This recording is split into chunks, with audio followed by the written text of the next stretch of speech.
Hello friends, आप Mukesh Goyal. I hope कि आप सारे बहुत अच्छे हैं। और फ्रेंड्स, आज हम बात करेंगे आपका यूजीसी नेट का जो पेपर 1 है, जो कंपलसरी पेपर है, उसमें कम्युनिकेशन की एक यूनिट है, संचार की। उस यूनिट में हमें क्या पढ़ना है, किस तरह से हमें पढ़ना है, वो बात करेंगे। उससे पहले मैं आपको एक इन्फॉर्मेशन दे देता हूं कि यूजीसी नेट जो का पेपर 1 है उसके रजिस्ट्रेशन ओपन है। अगर आप विलिंग हैं तो उसमें रजिस्ट्रेशन करवा सकते हैं।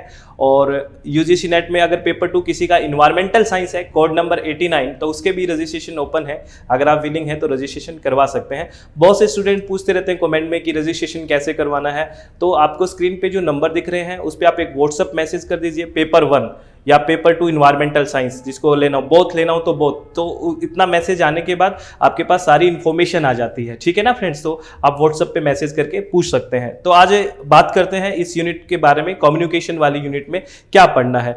ठीक है, इस यूनिट को आप देखोगे ना तो बहुत कम इसका सब टॉपिक्स दिखते हैं, लेकिन बड़ी अच्छी यूनिट है। ठीक है, कम्युनिकेशन, संचार की यूनिट। और आपको एक बात और ध्यान रखनी है इस यूनिट में, यहाँ ये जो एक यूनिट अपने पास एक और है ना, टीचिंग एप्टीट्यूड, इसी पेपर के अंदर टीचिंग एप्टीट्यूड और कम्युनिकेशन को मिक्स करके पूछते हैं, बड़े अच्छे क्वेश्चन बनते हैं। मेरी बात समझ रहे हो? इफेक्टिव टीचिंग और इफेक्टिव कम्युनिकेशन को मिक्स करके क्वेश्चन पूछते हैं। तो इन दोनों यूनिट का बड़ा अच्छा तालमेल रहता है, इनको बड़े अच्छे से पढ़ना है। मेरी बात आपको समझ में आ रही है? इससे पहले अगर आप आईसीटी भी पढ़ते हैं, इंफॉर्मेशन एंड कम्युनिकेशन टेक्नोलॉजी, मतलब कहने का मतलब टीचिंग एप्टीट्यूड, कम्युनिकेशन और आईसीटी बड़ा अच्छा कॉम्बिनेशन है इनका। इनसे मिक्स करके क्वेश्चन आते हैं, तो अच्छे से इनको चित्त को रिलैक्स करके शांति से हमें पढ़ना है। ठीक है ना? तो सबसे पहले बात करें कि कम्युनिकेशन का मीनिंग क्या होता है, संचार का मीनिंग क्या होता है, इसके टाइप क्या है और एक कैरेक्टरिस्टिक्स क्या होती है कम्युनिकेशन की। यानी कि आपको मीनिंग में भी कम्युनिकेशन का ना कई सारे, अगर बात करें, एजुकेटर ने बहुत अच्छी अच्छी डेफिनेशंस दी है। पूरा डेफिनेशन को देखना है कि किस तरह से कब कोडिंग होती है, कब डिकोडिंग होती है, सारी बातें आपको देखनी है। कोडिंग डिकोडिंग वाला पोर्शन कब होता है, मैसेज का पोर्शन कब लिखेंगे, चैनल क्या होता है, मीडियम की क्या बात होती है, फीडबैक कब आता है, किसने इंक्लूड करा है कि नहीं करा, इस तरह से क्वेश्चन आता है। ठीक है, तो कम्युनिकेशन को इस टर्म को समझने में थोड़ा सा हमें टाइम लेना है कि वास्तव में कम्युनिकेशन क्या है, कौन कौन से एजुकेटर ने क्या क्या डेफिनेशन या किस किस ने बड़े अच्छे जो ज्ञाता रहे हैं, जो बहुत ही अच्छे इस फील्ड में काम करा है, जो साइंटिस्ट हैं, उन्होंने अपने रिसर्च पेपर्स में क्या क्या डेफिनेशंस को डिनोट किया है, उस डेफिनेशन को भी हमें देखना है। ठीक है ना? और कितने तरह की कम्युनिकेशन होती है ये भी हमें देखना होता है, वर्बल, नॉन वर्बल, और उसको फिर डिवाइड कर दिया हुआ है। ठीक है ना? बहुत आगे डिवाइड किया होता है, अपवर्ड, डाउनवर्ड, ठीक है, हॉरिजॉन्टल, ये सारी की सारी हमें पढ़ना है कि अपवर्ड कब होगी, डाउनवर्ड कब होगी, हॉरिजॉन्टल कब होती है, डायगोनल कब होती है। ये सारे कम्युनिकेशन के पार्ट जो हैं कि किस तरह से हमें कम्युनिकेट करना है। अगर हमारा समकक्ष है, यानी कि हमारी पोजीशन और उनकी जिसके साथ हम कम्युनिकेट कर रहे हैं उनकी पोजीशन सेम है, तो किस तरह का कम्युनिकेशन होगा। अगर हम रिटर्न में किसी को शिकायत कर रहे हैं, रिटर्न में कुछ दे रहे हैं, तो वो किस तरह का कम्युनिकेशन है। तो ये बातें सारी हमें इसमें करनी है। बड़ा अच्छे क्वेश्चन आते हैं और ये करने से बड़े अच्छे आपके कंसेप्ट भी डेवलप होंगे और वो टीचिंग एप्टीट्यूड में बड़े अच्छे से काम आएंगे। ठीक है, ये बात आपको ध्यान रखनी है। और बहुत ही अच्छा जो इंपॉर्टेंट है, इफेक्टिव कम्युनिकेशन, प्रभावशाली संचार की बात आती है। और यहाँ पे जो मिक्स करते हैं क्वेश्चन, वो इफेक्टिव टीचिंग के साथ मिला के बड़ा अच्छे से इसको मिक्स करके क्वेश्चन बनाते हैं। इफेक्टिव कम्युनिकेशन किसको बोलते हैं, इफेक्टिव कम्युनिकेशन कैसे होता है, आपको किसी के साथ अच्छे से इफेक्टिवली कम्युनिकेट करना है तो किन किन बातों का आप ध्यान रखोगे, इन बातों को बड़े अच्छे से यहाँ से क्वेश्चन बनते ही बनते हैं। फ्रेंड्स, मेरी बात समझ रहे हो ना? वर्बल और नॉन वर्बल कम्युनिकेशन में डिफरेंस क्या होता है, वर्बल कम्युनिकेशन क्या होता है, नॉन वर्बल कम्युनिकेशन क्या होता है, यानी कि वर्ड्स वाला कम्युनिकेशन कौन सा है, शब्दों वाला, रिटर्न और राइटिंग, जैसे हम करते हैं ना, राइटिंग करते हैं, ठीक है, राइटिंग करते हैं, राइटिंग में देना या फिर स्पीच करके या बोल के बताना, वो किस तरह का कम्युनिकेशन है। ठीक है, जेस्चरल करना किस तरह का कम्युनिकेशन है। ठीक है ना? जैसे आई कांटेक्ट से बात करना, ये किस तरह का कम्युनिकेशन है। टच करना किस तरह का कम्युनिकेशन का होता है। इसमें पैरालिंग्विस्टिक क्या होता है। इस तरह से ये शब्द है यहाँ पे छुपे हुए हैं, इन शब्दों को भी आपको ध्यान रखना है कि ये शब्द क्या है, पैरालिंग्विस्ट क्या होता है, काइनेस्थेटिक्स क्या होता है। ठीक है ना? ये चीजें, स्पेशल कम्युनिकेशन क्या होता है एक तरह से। ठीक है, इन बातों को भी हमें ध्यान रखना है। कहने का मतलब जो इफेक्टिव कम्युनिकेशन वाला जो सब टॉपिक है इस कम्युनिकेशन की यूनिट में बहुत ही ज्यादा इंपॉर्टेंट है। और ये जो inter cultural and group communication वाली जो बात जुड़ी हुई है ना, inter cultural and group communication, ये सब टॉपिक नया जुड़ा है, जो अपडेटेड सिलेबस था ना आपका उसके अकॉर्डिंग है ये। मतलब जो अलग अलग कल्चर है, ठीक है ना, अलग अलग जो संस्कृति है, अलग अलग कल्चर है, उनके अंदर कम्युनिकेशन और ग्रुप का कम्युनिकेशन है, उसमें क्या क्या बैरियर्स आते हैं इंटरकल्चरल कम्युनिकेशन में, इंटरकल्चरल कम्युनिकेशन हम इफेक्टिवली कैसे कर सकते हैं, यहाँ पे बहुत इंपॉर्टेंट और बहुत अच्छी टर्म्स यूज होती हैं, उन टर्म्स के बारे में आपको ध्यान से पढ़ना है, बहुत ही इंपॉर्टेंट है। क्योंकि देखो ग्लोबलाइजेशन के दौर के अंदर आपको डिफरेंट डिफरेंट कल्चर में बात करोगे तभी हमारा जो बिजनेस है और बहुत सी चीजें हैं उनका फैलाव होगा। तो कम्युनिकेशन ही तो पता है आपका सबसे बड़ा एक हथियार होता है किसी भी चीज को ठीक करने में या खराब करने में, कम्युनिकेशन की तो बात होती है।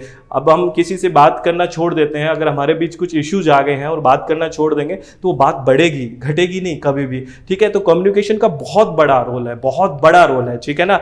और आजकल के तो दायरे में बहुत ही रोल हो गया और कम्युनिकेशन करने के बहुत सी चीजें ऐसे सरल हो चुकी है। आप किसी को उठाया फोन और बात कर लिए, संचार के इतने माध्यम हो चुके हैं, पहले वाला बात रही नहीं है अब, ठीक है ना। अब तो टाइम की, वैसे तो देखो मोबाइल फोन बनाया था टाइम बचाने के लिए और सबसे ज्यादा टाइम यही खराब करता है, लगता है मुझे ऐसा होता होगा। लेकिन बहुत से स्टूडेंट्स हैं, बहुत से लोग हैं जो इसका बहुत ही सदुपयोग भी करते होंगे, है ना, ठीक है।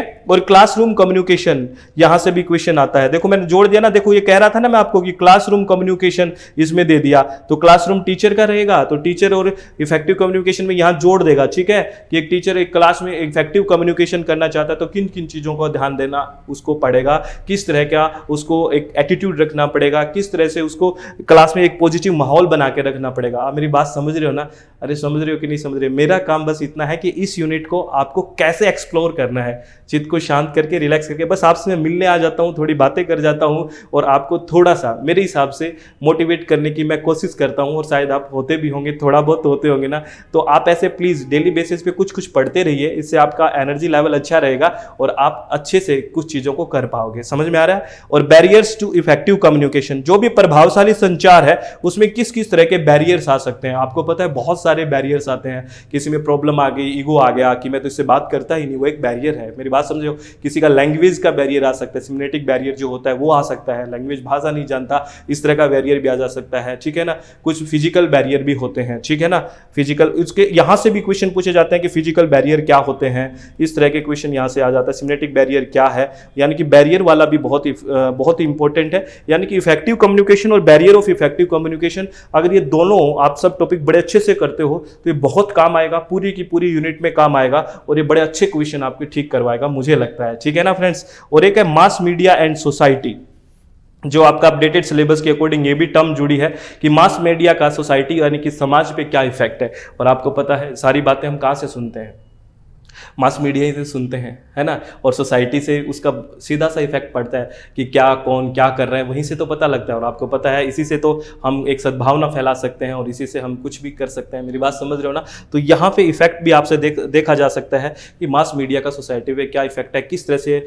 इफेक्ट करता है। दूसरा आपको मॉडर्न और जो ट्रेडिशनल है जो मीडिया है उसके बारे में क्वेश्चन पूछा जा सकता है कि ट्रेडिशनल क्या होता है, मास मीडिया और ग्रुप मीडिया क्या है, इस तरह के क्वेश्चन यहाँ से पूछे जा सकते हैं, क्या डिफरेंस होते हैं। या फिर ऐसे पूछ लेते हैं मॉडर्न जो टेक्निक है वो कौन कौन सी है, ठीक है ना, मास मीडिया की या कम्युनिकेट करने की मॉडर्न टेक्निक्स के बारे में पूछ सकते हैं। नीचे लिखे से प्रिंटिंग का कौन सा है, प्रिंटिंग मीडिया है वो किस तरह का है, इस तरह से आपसे क्वेश्चन पूछा जा सकता है, मेरी बात समझ रहे हो ना। तो यहाँ से कहने का मतलब आप ना कोई भी यूनिट को करो, जैसे मैंने बात करी है टीचिंग एप्टीट्यूड में भी हमें किस तरह से पढ़ना है, रिसर्च एप्टीट्यूड में भी हमें किस तरह से पढ़ना है, अब हम बात करें कम्युनिकेशन में हमें किस तरह से पढ़ना है। तो इस तरह से अगर हमें एक्सप्लोर कर दिया ये हर एक यूनिट को, उसका डायलिसिस कर दिया, हर एक यूनिट को तोड़ फोड़ दिया कि अच्छा ये यूनिट में ये है ये है ये है, तो फिर हम यूनिट को बहुत अच्छे से कर पाएंगे। मेरी बात समझ रहे हो ना फ्रेंड्स। एकदम से ऐसे नहीं है कि लाइन मिला ली, वो कहीं से कर लिया, आगे पीछे की बात भी हमें पता होनी चाहिए। मेरी बात समझ रहे हो कि नहीं समझ रहे? और ये तभी पता होगी जब आप अच्छे से चित्त को रिलैक्स करके शांति से उस सिलेबस को देखोगे और फिर अच्छे से अपने आप को भी एनालिसिस करोगे कि यार तू कहां तक पकड़ पा रहा है, पिछले पेपर कहां तक रेंज गई है, क्या मैं वहां तक पहुंच पा रहा हूं कि नहीं पहुंच पा रहा। आप मेरी बात समझ रहे हो ना। तो इस तरह का एटीट्यूड, इस तरह का नजरिया, इस तरह का दृष्टिकोण, इस तरह की कैपेसिटी, इस तरह का आपको रखना है कि मुझे सारी की सारी चीज अच्छे से करनी है, चित्त मेरा शांत रहे, रिलैक्स रहे, इस तरह से आपको काम करना है। मेरी बात समझ रहे हो ना। हमेशा पॉजिटिव रहिए, कभी भी नेगेटिविटी अपने पास मत आने दें, प्लीज़ आपसे रिक्वेस्ट है। सब कुछ बहुत अच्छा चल रहा है, आप बहुत अच्छे हैं, आपकी मेहनत भी बहुत ज़्यादा अच्छी है, मुझे पता है आप बहुत ऑनेस्टली काम कर रहे हैं। लेकिन कई बार पढ़ाई नहीं भी हुई होगी, डिस्टर्ब भी हो गए होंगे, तो उससे कोई दिक्कत नहीं है। अब ठीक है ना, अब बढ़िया है, आज से अच्छे से काम कर लो, सब बढ़िया हो जाएगा। पीछे की बातें सोच के क्यों दिमाग खराब करना। आप डिमोरलाइज मत होइए, आप नेगेटिविटी मत आने दीजिए। अभी एग्जाम में टाइम है, आप अच्छे से रिलैक्स होकर तैयारी कीजिए, पॉजिटिव रह के आगे धक्के देते रहिए, अच्छे से हाँ पढ़ते रहिए, सब बहुत अच्छा होगा एट द एंड, ठीक है ना। तो आप खुशी से पढ़ाई करें, ऑल द वेरी बेस्ट। और इससे पहले एक इन्फॉर्मेशन कि यूजीसी नेट का जो पेपर 1 है, जो कंपलसरी पेपर है, उसके रजिस्ट्रेशन ओपन है। अगर आप विलिंग है तो रजिस्ट्रेशन करवा सकते हैं। और पेपर 2 अगर इन्वायरमेंटल साइंस है किसी का, कोड नंबर 89, तो उसके भी रजिस्ट्रेशन ओपन है। अगर आप विलिंग है तो रजिस्ट्रेशन करवा सकते हैं, ठीक है ना। इसमें सब हम अपडेटेड सिलेबस के अकॉर्डिंग 10 यूनिट्स को अच्छे से आपको प्रॉपरली अच्छे से डिस्क्राइब किया जाता है, अच्छे से सब टॉपिक्स को उठाया जाता है प्रॉपरली। उसको हम कोशिश करते हैं ऑनेस्टली वर्क करने का, ईमानदारी से काम करने का, कि आपका रिजल्ट अच्छा हो। आपका रिजल्ट अच्छा होगा तो हमें भी बहुत बेनिफिट होगा, हमारा चित्त भी रिलैक्स रहेगा, शांत रहेगा, हमें खुशी भी मिलेगी। पैसे तो मिलना अलग बात होती है, लेकिन जो शांति मिलेगी आपके सिलेक्शन से, वो भी तो बहुत बड़े मायने रखती है। आप कहीं मिलोगे, कभी देखोगे, कभी बात करोगे तो अच्छे से कहोगे कि हाँ हमने पढ़ा अच्छे से। देखो, ईमानदारी से काम करना हमारा एक कर्तव्य है, ड्यूटी है, हमारा फर्ज है, वो हम करने में कतई ही पीछे नहीं हटते हैं। आपके विचार हमें आप बता सकते हैं, आप कमेंट बॉक्स में कुछ भी आप ये सजेशन देना चाहते हैं आप सजेशन दीजिए। आपका सराखों पे हर चीज़ आपको हम देखते हैं, मॉनिटर करते हैं कि अच्छा क्या हमें सुधार करना है, क्या हमें हमारे लिए अच्छा है, क्या बुरा है, क्या हमारे स्टूडेंट्स के लिए ठीक हो सकता है। हम पूरी टीम प्रयास करती है हमारी। अगर कोई भी गलती होती है तो आप हमें बताते हो तो बड़ा अच्छा लगता है, आप हमें सजेस्ट भी करते हो, बहुत अच्छा लगा। इसी तरह से हमें प्लीज़ प्यार करते रहें, हमें कोऑपरेट करते रहें, और इसी तरह आप पढ़ाई करते रहें, सब बहुत अच्छा होगा। आप खुश रहिए, all the very best. Thank you, thanks a lot friends.